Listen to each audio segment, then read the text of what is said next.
오늘 본문은 이사야가 하나님의 부르심을 받는 장면이 담겨 있는 본문이죠.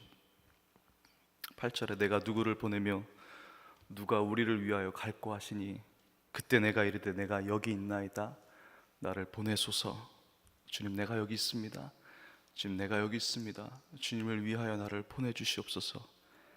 이사야의 부르심과 소명에 대한 그 반응이 기록되어 있는 본문이 바로 오늘 말씀입니다. 네, 여러분, 오늘 이 기록된 이사야의 소명은 사실은 이사야에게 하나님 처음 사역을 맡기셨을 그때에 부르심을 주셨던 소명이 아니라, 이사야는 이미 오늘 이 본문 이전의 소명을 받았어요. 오늘 이미 나타나 있는 이 본문 이전에 우시야 왕이 죽던 해에 주셨던 이 소명 전에 이미 이사야는 하나님으로부터 선지자로서의 소명을 받고 부르심을 받고 사역을 하고 있었어요. 왜냐하면 우시야 왕의 모든 기록들을 제사장으로서 기록한 사람이 바로 이사야이기 때문에. 그렇다면 우시야 왕이 죽던 해에 이미 선지자로서 사역을 해왔던 이사야가 오늘 재차 하나님의 부르심을 또 받는 거예요. 그리고 한 번 더 고백하는 거예요. 주님, 내가 여기 있습니다. 이미 쓰임 받고 있고 이미 나는 주를 위해 헌신했지만 다시 한번 나를 보내주십시오. 내가 여기 있습니다. 하나님은 왜 이사야에게 두 번째 소명을 재차 부르심을 허락하셨을까요? 소명과 사명을 재차 하나님 허락하셨을까요? 이것이 바로 오늘 이 새벽 제단을 쌓고 나아가는 저와 여러분에게, 전원님 기도하셨듯이 오늘 말씀을 받고 세상 속으로 다시 한번 전진해야 하는 우리들에게 하나님 왜 이 말씀을 우리에게 허락하실까요? 이 내용 속에 하나님이 우리에게 주시는 교훈이 무엇이 있을까요? 오늘 그것을 우리가 함께 고민해 보고자 합니다. 먼저 우시야 왕이 죽던 해라는 이 말씀을 자세히 살펴볼 필요가 있어요. 여기에 큰 비밀이 숨겨져 있어요. 여러분, 우시야 왕은 남유다에게 있어서 아주 중요한, 아주 탁월한 왕 중에 한 사람이었어요. 그는 탁월한 정치 전략가였어요. 르호보암 시대 때 이스라엘이 북이스라엘과 남유다로 갈라집니다. 북이스라엘은 12지파 중에 10지파로 탄탄하게 정비가 된 채로 나라가 굳건하게 세워지지만, 갈라진 남유다, 오늘 이사야가 속해 있는 이 남유다는 우리 대한민국 땅으로 말하면 강원도 면적만큼 아주 작은 땅에 또 작은 정치적인 기반을 가지고 시작한 나라예요. 상대적으로 북이스라엘 그리고 주변의 열국들에 비해서 굉장히 열악한 환경을 가지고 있었어요. 점점 시간이 갈수록 이 남유다는 정치적으로 경제적으로 연약해집니다. 심지어 아합 족속의 딸이었던 아달랴를 통해서 다윗 왕과의 모든 가족들까지 죽임을 당하고 그들이 왕권을 차지하게 될 만큼 남유다는 굉장히 정치적으로, 왕권적으로, 그리고 경제적으로, 군사적으로 망해가고 있는 시점에 10번째 왕인 이 우시야 왕이 16살에 왕으로 등극했는데, 얼마나 이 사람이 탁월한 정치적인 지략가였고 군사적인 왕이었냐면 이 남유다가 다시 부흥하기 시작하는 거예요. 경제적으로, 정치적으로, 군사적으로, 심지어 블레셋을 정복하고요, 주변에 있었던 암몬 국가로부터 조공을 받는 그 작았던 면적이 넓어지고 확장이 되고 남유다의 민족들이 잘 살 수 있는 환경이 된 거예요. 여러분 생각해 보세요. 이스라엘 백성들에게 있어서 우시야 왕은 그런 존재예요. 솔로몬 이후에는 점점 망해갔던 이스라엘이, 우리나라가, 우리 민족이, 선민이었던 하나님이 선택한 백성이, 우리 민족이 우시야 왕 때문에 다시 한번 회복되어지는 전성기를 누리게 했던 그런 왕이에요. 역대하 26장 5절에 보면 저가 이 우시야 왕을 얘기하는 거예요. 저가 여호와를 구할 동안에는 하나님이 그를 형통하게 하셨더라. 우시야 왕이 하나님을 구했던 왕이었던 거예요. 그의 50년이 넘는 왕권을 통치했던 그 집권 시기 동안에 하나님을 구했던 왕이에요. 그렇게 하나님을 구했기 때문에 주님이 그를 형통하게 하셨다는 거예요. 솔로몬 왕국 이후에 이스라엘 왕국의 이처럼 다시금 극적으로 하나님의 형통함을 경험했던 순간이 없었던 그런 왕인 거예요. 어쩌면 다윗과 같은 영웅인 거예요. 근데 그랬던 그가 어느 순간 교만해집니다. 당시 이스라엘 국가는 정치와 제사가 분리되어 있었어요. 정치는 왕이 모든 걸 통치할지라도 하나님께 분양, 하나님을 예배하는 일은 오직 제사장만이 할 수 있었어요. 제사장에게만 그 직권이 주어졌어요. 근데 우시아 왕이 이 제사권까지도 본인이 취하려고 했던 거예요. 본인 스스로가 제사장의 역할까지 감당하려 했던 거예요. 역대하 26장 16절에 이렇게 기록, 제가 읽어드릴게요. 저가 강성하여짐에 그 마음이 교만하여 악을 행하여 그 하나님 여호와께 범죄하되 곧 여호와의 전에 들어가서 향단에 분향하러 한지라. 자기가 직접 들어가서 하나님 제사를, 하나님 예배하는 그 제사장의 일을 감당하겠다는 거예요. 그랬더니요, 제사장 80명을 동원해서 막아요. 안 됩니다. 왕이시 아무리 왕이라 할지라도 분향하는 것은 하나님이 기름 부은 제사장만이 할 수 있는 것입니다. 우시아 왕이 그걸 무시하고 들어가서 직접 향단의 풀을 만지는 그 순간 문둥병이 생겨요. 본인도 깜짝 놀라요. 모든 그 주위에 있는 제사장들과 백성들이 깜짝 놀라요. 그래서 결국은 문둥병으로 인해 격리됩니다. 수용소에 돌아갑니다. 그의 아들 요담을 통해서 계속해서 정치를 펴나가지만 그때부터 이 남유다는 망해가기 시작하는 거예요. 군사적으로 패배하기 시작하고, 정치적으로 몰락하기 시작하고, 동시에 경제적으로 백성들이 어려움을 겪기 시작해요. 다시 이전에 그 어려웠던 순간들로 돌아가기 시작하는 거예요. 망하기 시작하는 거예요. 여러분 한번 생각해 보세요. 이스라엘 민족의 입장에서 그런 우시아 왕, 이제 다시 한번 우리가 좀 살아나나 보다 싶었는데, 이제 다시 한번 우리가 하나님의 선민으로서 우리 민족을 하나님이 다시 한번 살려내시나 보다 했는데, 한순간에 그의 범죄함으로 인해서 다시 모든 걸 뺏겨버리는 거예요. 망해가는 거예요. 그 상황에 우시아가 병에 걸리고 죽어가고 있는 그 상황을 백성들이 얼마나 두려워했겠어요. 얼마나 하나님 앞에 부르짖었겠어요. 하나님, 이 왕을 살려내 주시옵소서. 우리를 다시 한번 형통케 하여 주시옵소서. 우리가 다시 한번 이전의 영광을 되찾게 하여 주시옵소서. 마치 우리나라가, 우리 대한민국, 우리 조국이 남북한의 어려운 군사적인 정치 상황 속에서, 그리고 중국과 일본, 미국과 러시아 이 강대국 여러 상황 속에서 언제 전쟁이 일어날지 모르는 그 일촉즉발의 어려운 그 상황 속에 우리가 하나님 앞에 매달리며 기도하듯이 이스라엘 백성들도 하나님께 매달렸을 거예요. 우시아 왕을 살려주시옵소서. 우리를 다시 한번 회복시켜 주시옵소서. 우리가 망하지 않게 하여 주시옵소서. 우리가 이전처럼 형통하게 하여 주시옵소서. 간절히 기도했을 거예요. 그리고 그것이 하나님의 회복하시는 구원이라고 믿었을 거예요. 그런데 결국이요, 오늘 나타난 첫 본문의 말씀, 우시아 왕이 죽어요. 결국은 죽어요. 이 오늘 본문의 우시아 왕이 죽던 해라는 의미는 지금 여러분과 나눴던 이 이야기가 함축되어 있는 거예요. 이스라엘 민족에게, 오늘 이 본문에 나와 있는 이 본문을 듣고 있는 민족들에게 우시아 왕이 죽던 해에는 이 탄식인 거예요. 역사적인 사건 속에 우시아 왕이 죽던 해에는 나라를 잃었던 우리 민족의 서름이 있는 것 같은 그런 탄식이 있는 거예요. 결국 죽고 맙니다. 아주 절망스러운 순간입니다. 그런데 여러분, 기억하셔야 될 것은 바로 우시아 왕이 죽던 그 해에, 그 절망의 순간에 하나님이 찾아오십니다. 하나님이 찾아오십니다. 하나님은 가장 절망의 순간에 우리를 찾아오십니다. 이제 다 끝났구나, 철썩 주저앉은 이사야에게 하나님이 찾아오시는 거예요. 그리고 하나님께서 그런 이사야에게 소명을 다시 한번 부르시는 거예요. 여러분 기억하십시다. 오늘 이 본문이 우리에게 주는 첫 번째 교훈은, 여러분, 진정한 부르심은 절망의 끝자락에서 시작합니다. 하나님의 진정한 소명은 우리의 모든 것이 끝나버린 것 같은 절망의 순간에 시작한다는 사실입니다. 더 이상 소망이 없어 보이는 것 같은 실패, 그 나락의 끝자락에 있는 그 철렁 내려앉는 순간에 하나님은 우리에게 허락하실 새로운 부르심을 준비하고 계십니다.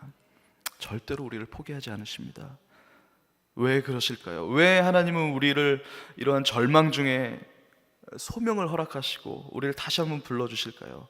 그 이유는 온 땅에 하나님의 충만한 영광을 드러내시기 위해서예요. 1절에 보시면 우시아 왕이 죽던 해에 내가 본즉 주께서 높이 들린 보좌에 앉으셨는데 그의 옷자락은 성전에 가득하였고, 높이 들린 보좌에 앉으셨는데 하나님의 임재의 영광은 가득하였다, 충만하였다. 이 충만한 하나님의 영광을 드러내시는 하나님의 원리가 있어요. 2절에 보시면, 2절을 함께 읽어보실까요? 2절에 보시면 스랍들이 모시고 섰는데 각기 6날개가 있어 그 둘로는 자기의 얼굴을 가리었고 둘로는 자기의 발을 가리었고 그 둘로는 날고 있었다는 거예요. 3절에 보실까요? 3절 서로 불러 이르되 거룩하다 거룩하다 거룩하다 만군의 여호와의 그의 영광이 온 땅에 충만하도다. 보세요. 하나님의 영광이 온 땅에 충만함을 선포하는 천사가 있어요. 그 천사는 세 쌍의 날개를 가지고 있으며 6개의 날개가 있는 거예요. 한 쌍, 두 쌍, 세 쌍. 그 중에 첫 번째 한 쌍은 얼굴을 가리었고 두 번째 쌍은 자기의 발을 가리었다고 나와 있어요. 여기서 발은 우리의 발을 의미하기도 합니다. 수치를 가렸다는 의미도 있어요. 동시에 이 발은요, 성기를 가렸다는 뜻도 돼요. 해석할 수 있어요.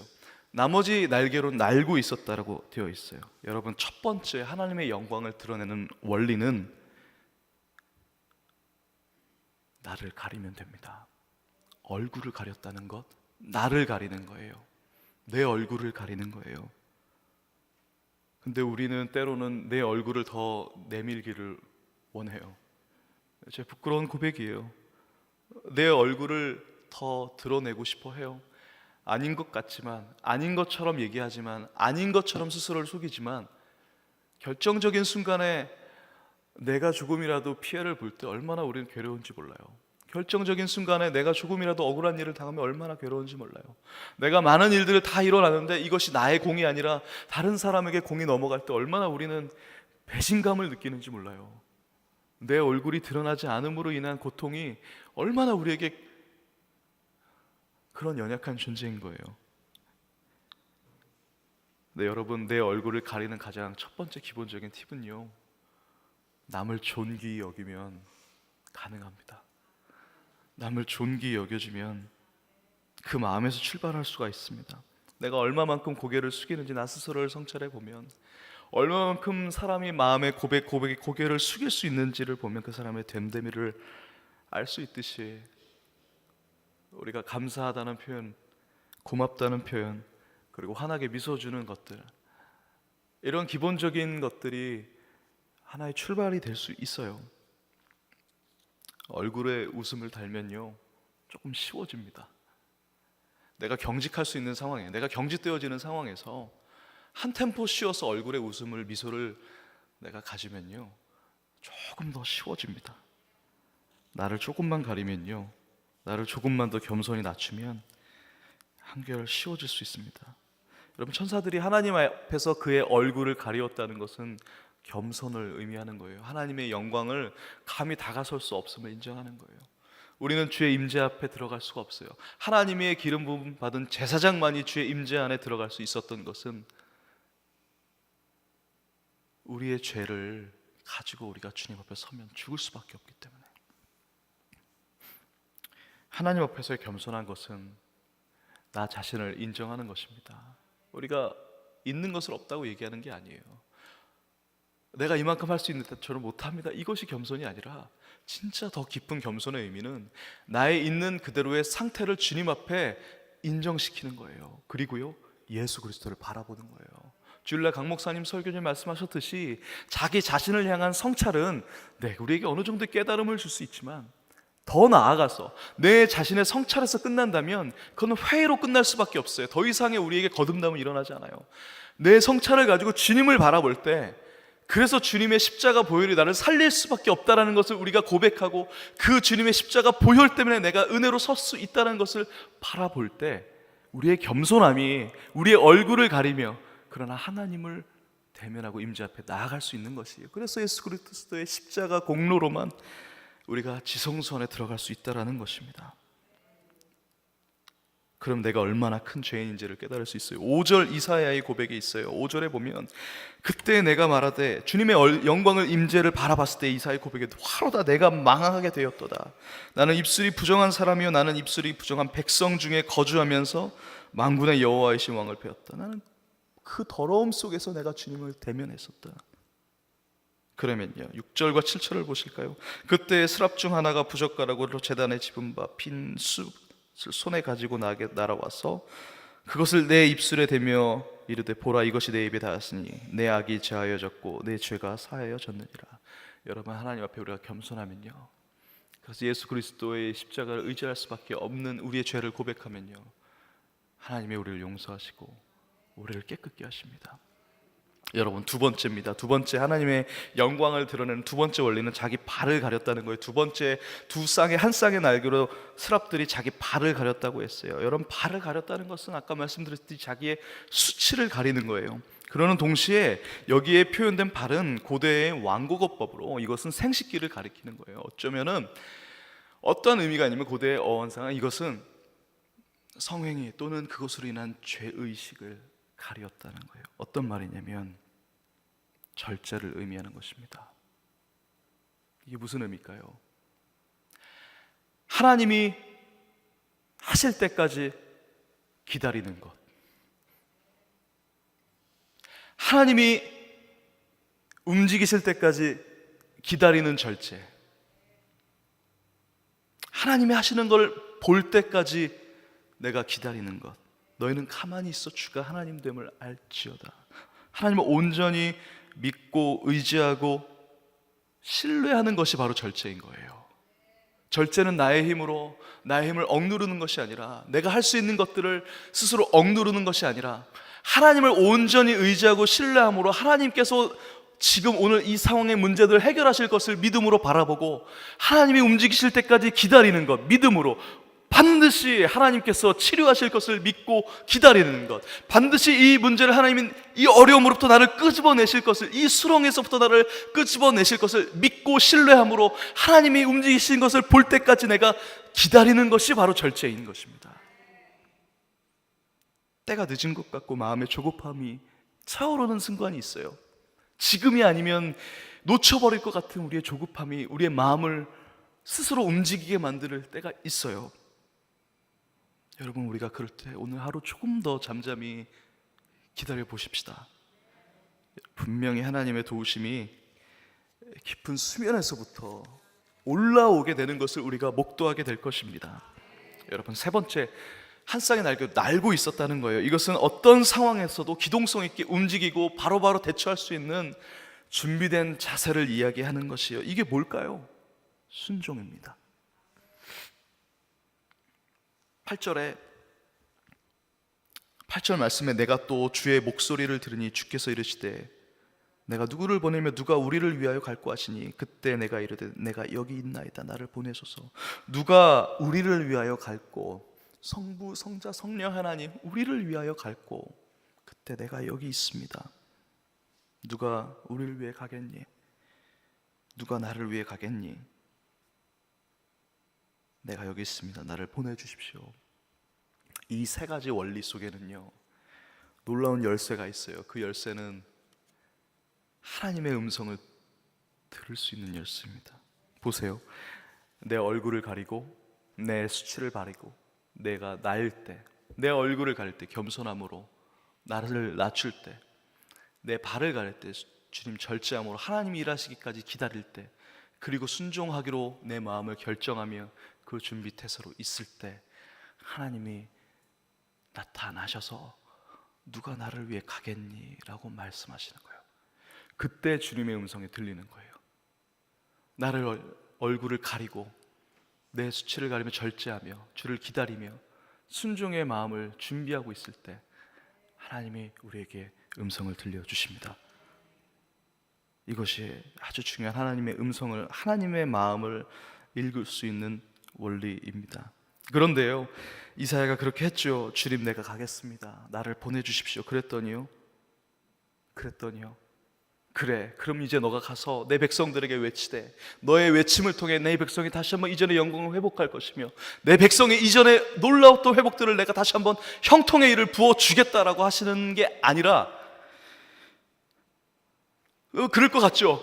이제 나를 보내소서, 내가 가겠습니다 그랬더니 하나님이 그래, 너를 통해 내가 찬란했던 나의 영광을, 내 백성을 향한 나의 뜻을 다시 한번 놀랍게 이루어주겠다, 이게 나올 것 같은데, 그 다음 말씀은 그게 아니에요. 10절에 보면요, 여러분 잘 보세요. 10절 말씀이에요. 10절에 보면 이 백성의 마음을 둔하게 하며 그들의 귀가 막히고 그들의 눈이 감기게 하라. 염려하건대 그들의 눈으로 보고 귀로 듣고 마음으로 깨닫고 다시 돌아와 고침을 받을까 하노라 하시로. 이게 무슨 말씀이죠? 다시 한번 잘 보세요. 10절을 함께 읽어볼까요? 시작. 이 백성의 마음을 둔하게 하며 그들의 귀가 막히고 그들의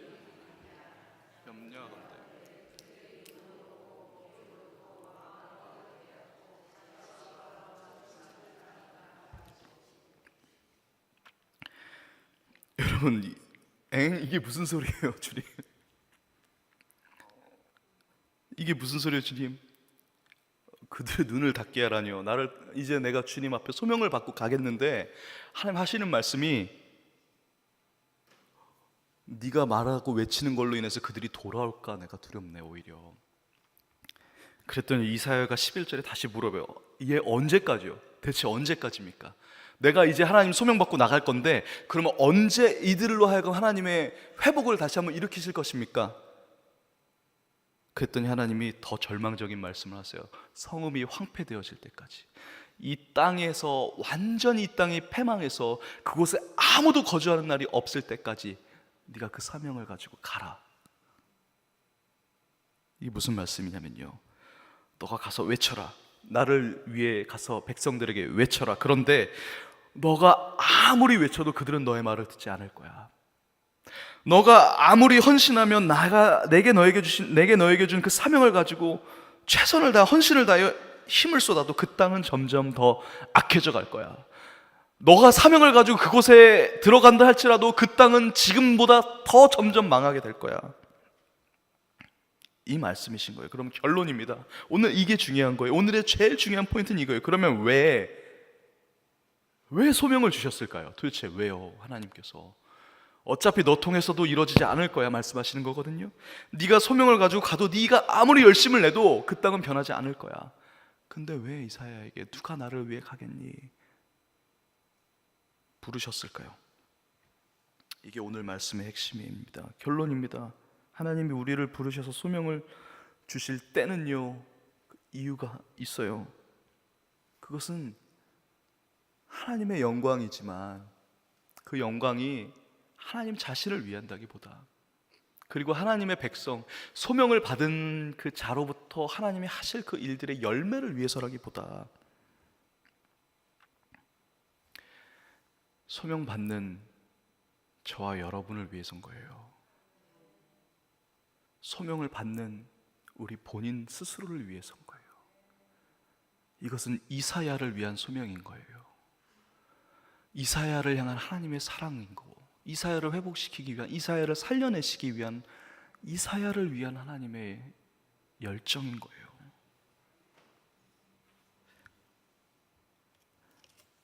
나를 위해 가라. 나를 위해 가라. 이것은요, 나는 너가 살기 원해. 나는 너가 일어나기 원해. 나는 너가 회복되길 원해. 나는 너와 함께 다시 한번 일어나기 원해 하시는 음성입니다. 일어나라. 나를 봐라. 일어나라. 저기 있는 저들이 아니라 지금 너가 일어나라. 저기 있는 저들이 아니라 나의 관심은 지금 너야. 나를 봐. 일어나. 그래서 나를 부르시는 거예요. 그래서 여기 계신 여러분을 오늘 이 새벽에 부르시는 거예요. 그래서 여기 계신 이 새벽 제단 위에 하나님께 무릎 꿇고 나아가는 여러분들을 부르시는 거예요. 너야, 나를 봐. 이게 이사야가 받은 두 번째 소명인 거예요. 여러분, 누구나 우리는 한 번쯤 소명을 받았을 거예요. 한 번쯤 하나님의 은혜를 깊이 경험했을 거예요. 그 은혜 앞에 한번 엎드려져 하나님, 내가 주를 위해, 주의 영광을 위해 살겠다고 헌신했어요. 우리는 그래서 그 헌신으로 지금 이 자리에 있어요. 근데 살다 보면 그 첫사랑을 잃어버립니다. 그게 어떤 의미죠? 처음에 하나님의 영광을 위했던 순수했던 그 마음의 동기가 어느 순간 내 욕망과 내 욕구와 나 자신을 위한 변해버리는 거예요. 여러분, 이사야도요, 보세요. 이사야의 죄악이 무엇이었을까요? 이사야가 고백하자, 화로다 나로 망하게 되었도다. 내가 죄악 중에 있었고 또 죄악 중에 있는 저들과 함께 지금까지 여호와를 대면했었다. 이 얘기는 뭐냐면, 내가 지금까지 내 죄가 내 죄인 줄도 모르고 여호와를 보고 있었네. 큰일 났네. 이걸 깨달은 거야. 이사야가 바로 그 순간 그의 죄를 깨달았는데, 이사야가 깨달은 이사야의 죄는 무엇일까요? 도대체 뭐냐면요, 여러분, 역대하 말씀 중에 아까 함께 나눴던 것처럼 하나님이 우시야를 저가 여호와를 구하는 동안에는 하나님께서 그를 형통하게 하셨다고 했잖아요. 그 형통함이 하나님의 축복은 아니었던 거예요. 형통함이 하나님의 선함은 아니었던 거예요. 왜요? 형통함 때문에 망했어요. 형통함 때문에 교만해졌어요. 그 형통함 때문에 하나님과 멀게 됐어요. 형통함 때문에 하나님과 멀어졌어요. 그들이 경제적으로 어려워지고 정치적으로 곤란해지고 군사적으로 약해진 것이 죄악이 아니에요. 그것이 망한 게 아니에요. 하나님으로부터 멀어진 게 죄악이고 하나님으로부터 멀어진 게 망한 거지. 우리의 인생 속에서 가장 절박한 망함은 하나님과 멀어진 거예요. 이사야가 이걸 몰랐던 거예요. 이걸 놓쳐버렸던 거예요. 어느 순간 그도 우리 민족이 형통하게 되는 것이 하나님과 함께하는 거라고 생각했기 때문에 우시야 왕이 죽던 그해 이사야가 철썩 주저앉았던 거죠. 우시야 왕이 죽었던 그의 이스라엘이 이제는 더 이상 이전의 영광을 찾을 수 없다, 하나님이 허락했던 그 형통함이 끝났다라고 생각했을 때 이사야도 동시에 그 형통함이 없어지니까 이젠 절망이구나라고 생각했던 거예요. 하나님의 사람은 그때 절망이 아니라 이제 하나님이 우리를 통해 일하시겠구나라는 축복의 순간인 것을 믿음의 눈으로 바라봤어야 되는데, 선지자였던 이사야는 그것을 바라보고 이제 하나님이 오실 것을 기대하고 하나님을 초청하고 예배했어야 되는데, 그도 똑같이 이제 형통함이 끝났으니까 우리는 망했구나. 이사야에게 있어서의 사명은 뭐였냐면, 하나님의 백성들이 하나님과 가까이 친밀하게 되어지는 그 본래 목적을 떠나 내가 이사야로, 내가 이 민족의 선지자니까, 내가 하나님의 말씀을 대언하고 하나님의 뜻을 구하고 이들을 이끌어내는 영적 지도자니까 내가 서 있는 동안에 이 민족이 형통하는 것이 곧 나의 열매야라고 생각했던 거예요. 내가 있으니까 형통해지니까 그것이 하나님께서 나에게 허락하신 사명이야 라고 착각했던 거예요. 우리에게 하나님이 어떤 일을 맡겨주셨을 때 우리가 처음에는 하나님의 영광을 위해 애를 쓰고 몸부림치며 달려가지만, 그것이 어느 순간이 되면 하나님의 부름받은, 소명을 받은, 기름 부음 받은 리더라는, 영적 리더라는 나의 존재가, 내 존재 가치가 세워지기 위해서 일하게 될 때가 있어요. 너무 부끄러운 고백이지만 제가 음악 목회자로, 예배 사역자로, 찬양 사역자로 예배를 인도할 때마다 10년이 지나고 15년이 지나고 해가 거듭하면 거듭될수록 제가 깨닫는 게 하나 있어요. 음악 사역자는 누구인가? 음악 목회자는 누구인가? 뮤지션들의 삶의 애환을 달래주고 그들이 일터의 현장에서, 삶의 현장에서 노래하고, 그것이 세상 속이든 하나님 교회 아니든 그들이 연주하고 노래하는 일을 감당할 때 그들이 얼마나 스스로 하나님 앞에 존귀한 존재를 깨닫게 해서 그들의 연주가 하나님께 드리는 예배가 되게 하는 것. 그래서 동시에 그들과 온 성도들이 하나님의 아름다움 앞에 머물 수 있도록 중보하는 자가 음악 목회자인데, 그런데요, 제 지난 날을 돌이켜보면요, 아직도 앞으로 창창하게, 저는 어리고 갈 길이 멀지만 그래도 그 짧았던 지난 날들을 그려보면요, 음악 사역자라는, 찬양 사역자라는 저의 존재 가치를 더 높이기 위해서 제가 탁월한 연주를 하려고 몸부림쳤던 순간들이 있어요. 오히려 내가 탁월한 뮤지션들의 탁월함들을 이끌어주는 게 아니라 내가 스스로 탁월한 음악을 연주하기 위해서 혼신의 힘을 다하고 그것이 내 사역의 목적이 되었던 순간들이 얼마나 많은지 몰라요. 지금 돌이켜보니까 그걸 깨닫는 순간, 화로다 나로 망하게 되었구나, 내가 망했구나, 이제 주님 앞에 난 죽을 수밖에 없구나. 그런데 하나님이 그때 하시는 말씀은 나를 위해 가줄래? 그거예요. 여러분, 이거는요, 여러분을 살려내기 위한 하나님의 사랑인 거예요. 나를 위해 가줄래? 내가 무엇이건데? 내가 누군데? 주님, 내가 무엇이건데? 근데 하나님이 그런 저와 여러분에게 오셔서 나를 위해 가줄래? 이것은 저 민족들을 살려내고 싶은 하나님의 멀리 있는 소망이 아니라 그렇게 찾아오신 여러분에게, 아들아, 딸아, 나랑 더 같이 있을래? 그 말씀하시는 거예요.